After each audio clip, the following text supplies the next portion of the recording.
Hello বন্ধুরা, তোমরা কেমন আছো সবাই? নিশ্চয়ই ভালো আছো। আমি সকাল সকাল বেরিয়ে পড়লাম। আমাকে ফ্লিপকার্ট থেকে একটা ছেলে ফোন করেছিল যে তোমার পার্সেলটা চলে আসছে, কিন্তু আমি ব্যস্ততার কারণে ফোনটা তুলতে পারিনি। সে অনেকক্ষণ ধরে আমার জন্য ওয়েট করে আছে, তাই আমি দেরি না করে তার কাছে গেলাম। একটা দোকানের মধ্যে সে বসে আছে। চলুন এবারে দেখাই আপনাকে আমার কি পার্সেলটা আসছে। আমি দাঁড়াতে বললাম তাকে, সে দাঁড়ালো। বলছে যে অনেকক্ষণ ধরে ওয়েট করে আছি, ফোনটাও তোলো না। বলছি আমি যে ব্যস্ত আছি সেই কারণে ফোনটা তুলতে পারিনি। এবার আমার পার্সেলটা বের করুন। এবার আমাকে পার্সেলটা ও বের করছে আমাকে দেওয়ার জন্য। বলছে যে ৫-৬ বার ফোন করলাম। আমি ঠিক আছে, ওকে, আমি ব্যস্ত ছিলাম।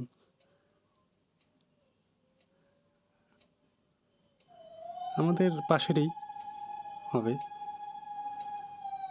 এই যে আমার পার্সেলটা দেখতে পাচ্ছ সবাই। আমি ওই ছেলেটাকে ওপেন করতে বললাম, কিন্তু সে বলছে যে না, এটা ওপেন বক্স আছে, তাই আমি খুলে দিচ্ছি। সে এখন খুলবে পার্সেলটা। সে বলছে আমাকে যে তোমার মোবাইল নাম্বারে 4 ডিজিট বলো লাস্টে যেটা আছে। আমি সেটা বলছি ওকে।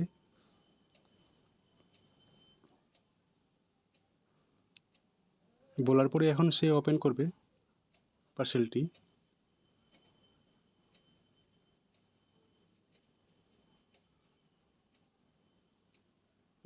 ও আমাকে বলছে যে ক্যাশ দেবো না ফোনপে দেবো। আমি বললাম যে ক্যাশ দেবো, চাপ নেই, টেনশন নিও না, আমি ক্যাশ দেবো।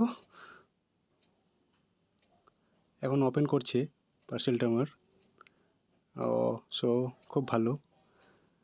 10,000 mAh আমি পাওয়ার ব্যাঙ্ক দিয়েছিলাম, কারণ আমার এখানে ইলেকট্রিকের খুবই প্রবলেম হয়।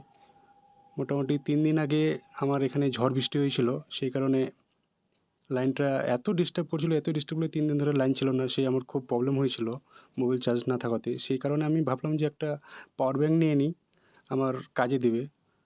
10,000 mAh নিয়েছিলাম, 1200 টাকা পড়েছে।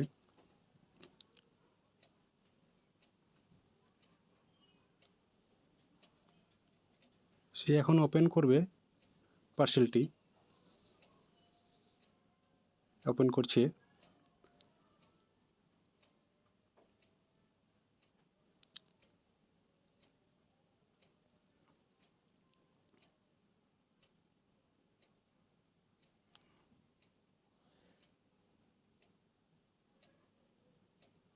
ওপেন করলো, কিন্তু পার্সেলটি যেটা পাওয়ার ব্যাঙ্কটা আছে সেটা খুবই স্লিম, আমাকে খুবই পছন্দ হয়েছে।